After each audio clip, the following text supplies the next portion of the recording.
துணிச்சலான தேனி பட்டு. வணக்கம் குழந்தைகளே. இன்று நம்முடன் ஒரு சிறிய தேனி இருக்கிறாள். ஆனால் அவளுடைய மனது மிகவும் பெரியது.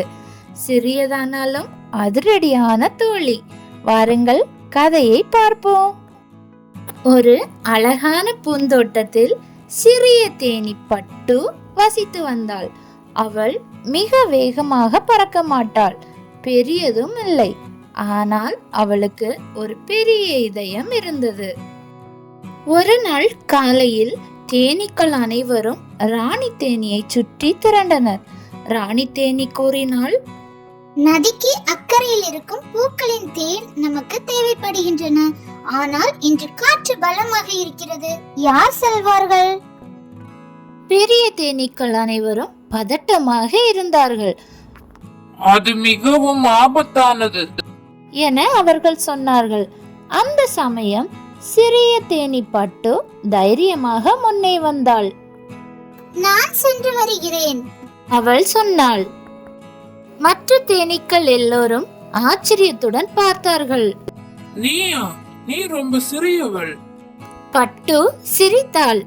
நான் சின்னதா இருக்கலாம், ஆனா முயற்சி செய்ய தைரியம் இருக்கு.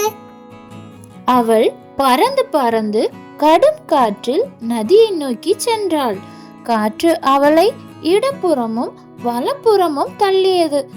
ஆனால் பட்டு மனம் தளரவில்லை. அவள் தன் பாட்டி கூறிய வார்த்தைகளை நினைவு கூர்ந்தாள். தைரியம் என்பது உடல் அளவில் அல்ல, இதய தைரியம்தான் முக்கியம். அவள் அந்த நதிக்கரையை கடந்து பூக்களை அடைந்தாள். அவள் ஒவ்வொரு மலரிலும் சுதந்திரமாக தேன் குடித்தாள். மலர்கள் மகிழ்ச்சியில் ஆடின. பின் அவள் கூட்டிற்கு திரும்பினாள். எல்லா தேனீக்களும் கை கொட்டினர். ராணி தேனி மகிழ்ச்சியாக கூறினாள், இனி நீ தைரியமான பட்டு. பட்டு சந்தோஷத்தில் பறந்து சென்றாள். கதையின் நீதி: சிறியதாக இருந்தாலும் பரவாயில்லை, தன்னம்பிக்கை மற்றும் தைரியத்துடன் செயல்பட்டால் பெரிய விஷயங்களை நாம் சாதிக்க முடியும். குழந்தைகளே, நீங்களும் சின்னதாக இருந்தாலும் உங்கள் கனவுகள் பெரியதாக இருக்கலாம். தைரியமா இருங்கள், முயற்சி செய்ய தயங்காதீர்கள். நீங்களும் பட்டு மாதிரி தைரியமாய் ஒரு நாள் ஹீரோவாக மாறலாம்.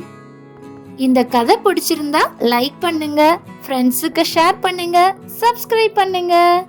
அடுத்த கதையில் சந்திப்போம். நன்றி.